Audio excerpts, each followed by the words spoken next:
یہ جو ٹخنوں سے نیچے ازار رکھتے ہیں یعنی شلوار ٹخنوں سے نیچے، تو بعض لوگوں کا یہ نظریہ ہے کہ بھائی چونکہ اس کا تعلق تکبر کے ساتھ ہے، یعنی جس کے دل میں تکبر ہوتا ہے وہ نیچے رکھتا ہے، ہمارے دل میں تکبر نہیں ہے لہٰذا ہم تو نیچے رکھ سکتے ہیں، یہ جواز لوگوں نے بنایا اپنے لیے۔ ٹھیک ہے، ایک طبقے کی یہ رائے ہے، لیکن جمہور محدثین، جمہور علماء کی رائے یہی ہے کہ ازار کے نیچے ہونے کا تعلق یعنی اس کے لیے شرط تکبر نہیں ہے۔ مزید واضح کر لوں کہ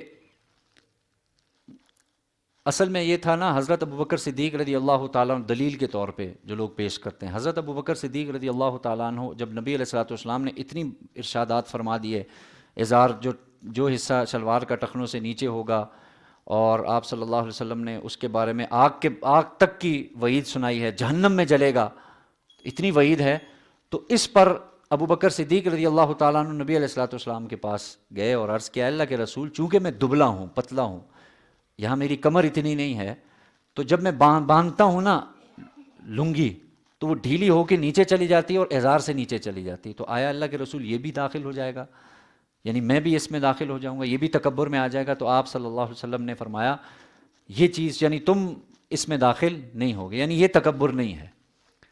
یہ حکم عام لوگوں کے لیے بھی ہے، عام لوگوں کے لیے یہ ہے کہ عام طور پہ آپ کی روٹین یہ ہے کہ آپ ٹخنوں سے اوپر شلوار رکھتے ہیں،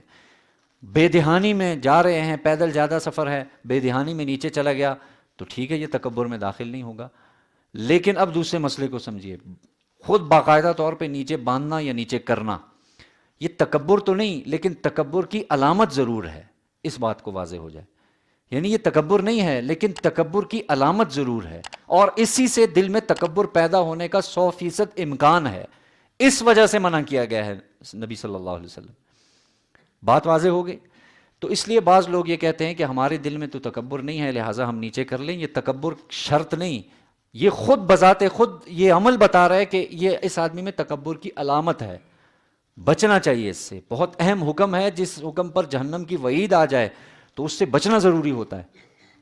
اللہ سے دعا ہے اللہ تعالی ہم سب کو سمجھنے کی، عمل کی توفیق نصیب فرمائے۔